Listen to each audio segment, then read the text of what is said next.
materi penerapan budaya positif di lingkungan sekolah. Baik. Untuk selanjutnya, perkenalkan.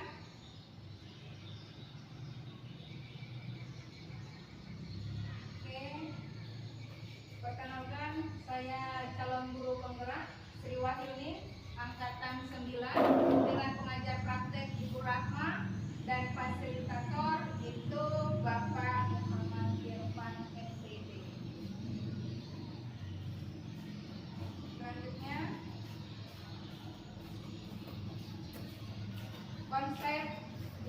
konsep utama modul budaya positif, di mana dalam konsep ini yang pertama yaitu perubahan paradigma belajar, disiplin positif, kebutuhan dasar manusia, motivasi perilaku manusia, posisi kontrol, restitusi, keyakinan kelas, dan segitiga restitusi.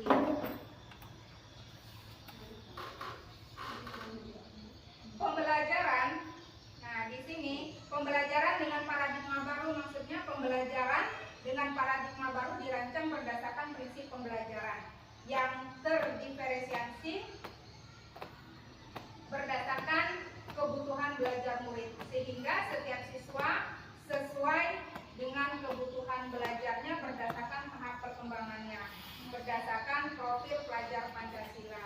Hal tersebut sesuai dengan filosofi pemikiran Ki Hajar Dewantara bahwa pendidikan itu adalah menuntun, ya, menuntun segala kekuatan kodrat yang ada pada anak, kodrat alam ataupun kodrat zaman, agar mereka mencapai keselamatan dan kebahagiaan setinggi-tingginya.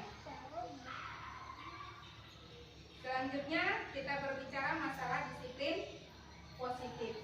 Disiplin positif dalam ini kita lihat termasuk ke dalam budaya positif. Maksudnya sebagai pendidik tujuan kita adalah menciptakan anak-anak yang memiliki disiplin diri, sehingga mereka bisa berperilaku dengan mengacu pada nilai-nilai kebajikan universal dan memiliki motivasi intrinsik bukan ekstrinsik. Jadi di sini ada disiplin positif yang harus kita terapkan dalam kegiatan pembelajaran di sekolah. Selanjutnya ini Bapak Ibu, kita punya kebutuhan dasar dalam melakukan kebutuhan dasar. Kita kembali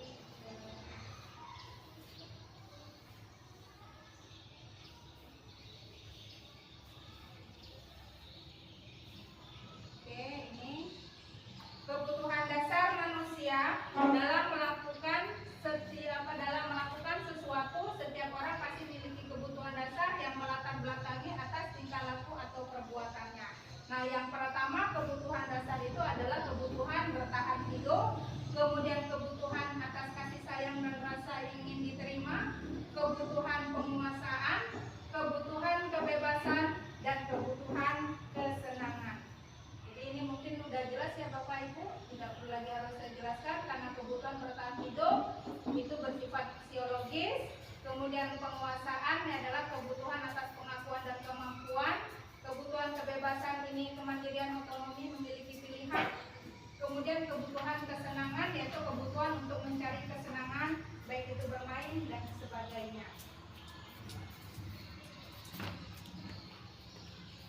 Oke, selanjutnya di sini ada motivasi perilaku manusia. Dari kebutuhan dasar yang dimiliki seseorang, maka selanjutnya muncullah motivasi manusia. Motivasi merupakan dorongan yang timbul pada diri seseorang secara sadar atau tidak sadar untuk melakukan suatu tindakan dengan tujuan tertentu.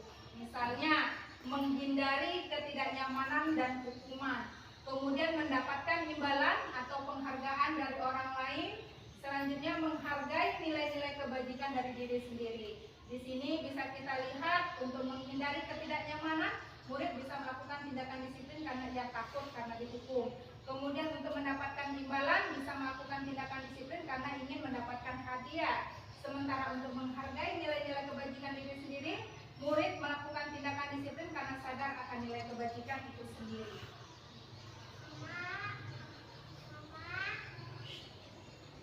Selanjutnya, konsep penerapan disiplin dengan identitas kita ada Bu, di budaya positif ini ada yang namanya hukuman, ada yang sifatnya penghargaan untuk disiplin.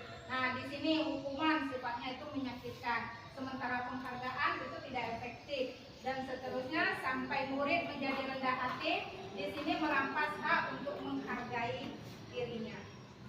Ya. Dan di sini juga ada konsep penerapan disiplin dengan identitas sukses. Tadi identitas gagal, sekarang identitas sukses berdasarkan konsekuensi dan restitusi dari budaya positif itu sendiri. Pertama, penguatannya secara jangka pendek, kemudian di sini murid bertanggung jawab untuk perilakunya, kemudian perlu monitoring berkelanjutan sementara fokus pada penyelesaian masalah jangka panjang, stimulus respon, murid menghormati dirinya dan orang lain, murid menghormati peraturan, teori kontrol, dirinya memegang kontrol, kemudian tidak dapat menentukan pilihan, sementara di restitusi, murid bersemangat untuk memperbaiki sebuah kesalahan. Ini disiplin berdasarkan identitas sukses.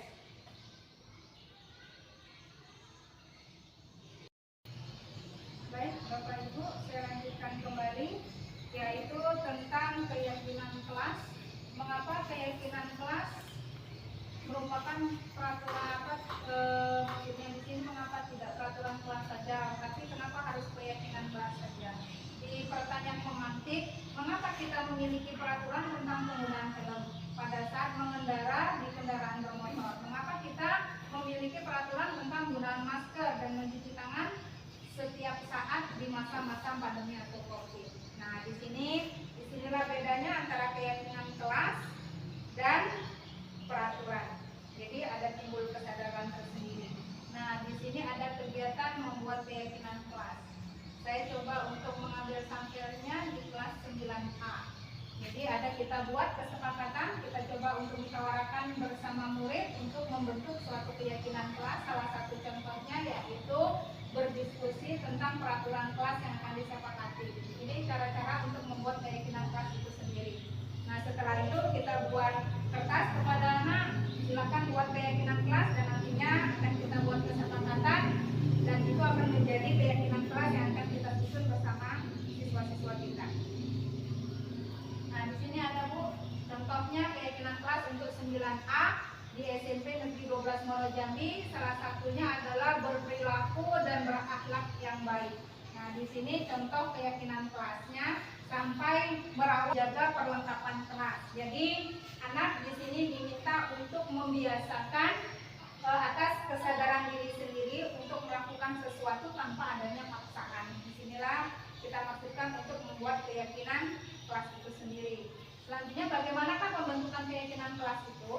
Nah, kita lihat Bu, ada yang lebih abstrak daripada peraturan berupa pernyataan universal dibuat dalam bentuk positif sedikit saja agar mudah diingat, sesuai dengan kondisi kelas sekolah agar mudah diterapkan semua warga kelas atau sekolah yang dilibatkan dalam pembuatannya. Di sini jadi pembentukan keyakinan kelas itu disesuaikan dengan kondisi dari lingkungan di tempat kita mengajar. Kalau misalnya di kelas, bagaimana kondisi karakter anak itu sendiri? Kita buat ada salah satu kebajikan secara universal. Kita lihat seluruhnya, ya. Di sini sudah ditekankan bagaimana pembentukan keyakinan kelas itu sendiri. Nah, segitiga restitusi juga berperan di dalamnya. Tadi sudah saya sampaikan, yaitu untuk menstabilkan identitas, kualitas tindakan yang salah, menanyakan keyakinan kelas. Apabila ada siswa kita yang nantinya punya masalah atas mungkin yang pertama tidak mengerjakan PR, terlambat datang sekolah, atau tidak menyelesaikan tugas-tugas yang kita berikan. Nah, di sini kita bisa menyelesaikannya dengan segitiga restitusi, karena segitiga restitusi itu sendiri dipakai sebagai manajer untuk menentukan, maksudnya menentukan agar anak itu kembali kepada kebiasaan yang baik, yang positif, agar tidak mengulangi kesalahan-kesalahannya yang berikutnya. Kemudian di sini Bu, jadi dengan adanya tadi, dengan kita belajar budaya positif dari posisi kontrol, kebutuhan dasar, kemudian segitiga restitusi, maka di sini kita bisa pahami bahwa semuanya adalah termasuk budaya yang harus kita terapkan kepada peserta didik kita untuk menimbulkan suatu pembiasaan atau kondisi berdasarkan kesadaran-kesadaran mereka tanpa harus ada paksaan dengan jangka panjang waktu tertentu.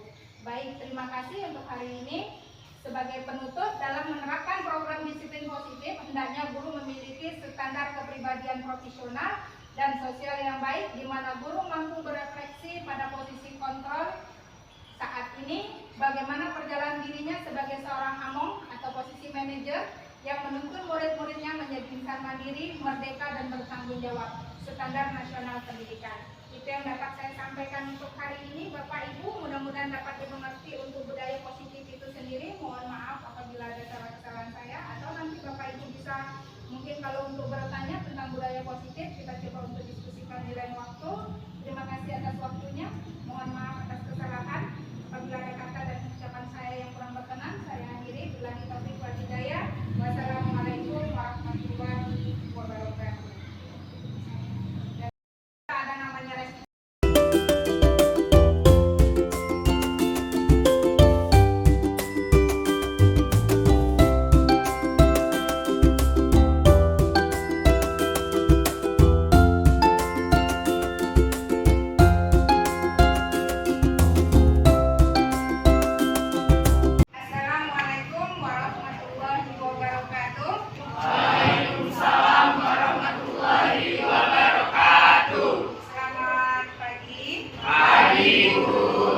Alhamdulillah hari ini kita bisa masuk dan bisa belajar bersama. Dan hari ini di awal kita pembelajaran, kita akan buat namanya kesepakatan kelas. Kesepakatan kelas yang biasanya kita sebut dengan keyakinan kelas. Oke. Sebelum kita masuk kepada pembelajaran nanti lebih lanjut, Ibu ingin bertanya kepada siswa-siswi sekalian, ya, apakah yang menjadi kesepakatan kita ketika kita belajar di kelas atau keyakinan apa kira-kira? Silakan yang mau menyampaikan. Yang silakan. Ada? Silakan di tangan. Iya, Fuad, silakan. Apa? Iya, mengecek rambut 2 minggu sekali. Kemudian ada lagi, silakan ya, silakan Fira. Melaksanakan piket,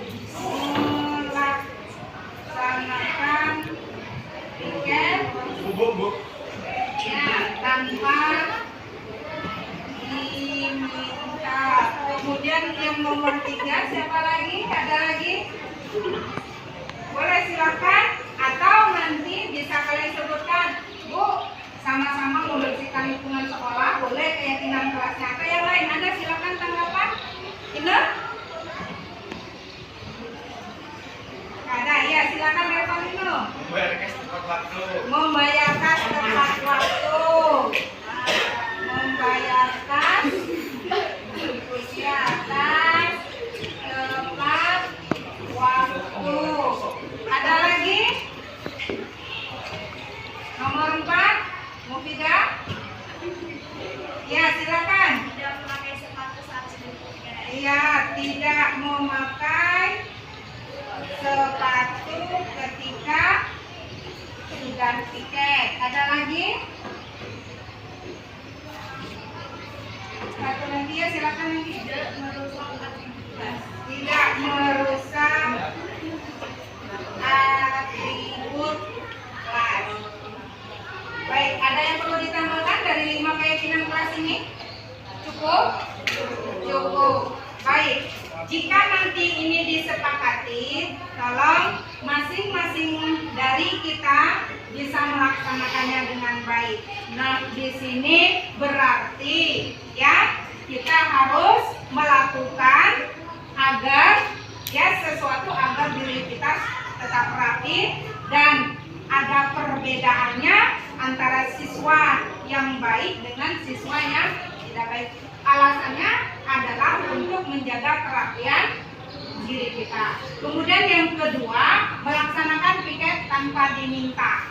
Jadi Ibu minta piket tetap harus berjalan karena kita sudah punya jadwalnya. Kemudian yang ketiga, membayar kas tepat waktu. Karena di sini kita punya kebutuhan, jadi kas juga harus kita laksanakan. Tidak ada ya yang namanya perbedaan satu sama lain. Yang namanya kas itu sudah menjadi tanggung jawab diri sendiri. Selanjutnya yang nomor 4, tidak memakai sepatu ketika sudah piket. Jadi sama-sama ya, sama-sama kita menjaga kebersihan kelas kita supaya tidak setiap kali nyapu. Kemudian yang kelima, tidak merusak atribut kelas. Jadi sama-sama kita pelihara, kita peduli terhadap yang ada di dalam kelas kita supaya menciptakan kelasku adalah istirahatku. Mungkin itu yang bisa kita sepakati untuk keyakinan kelas ke depannya untuk dalam belajar agama Islam.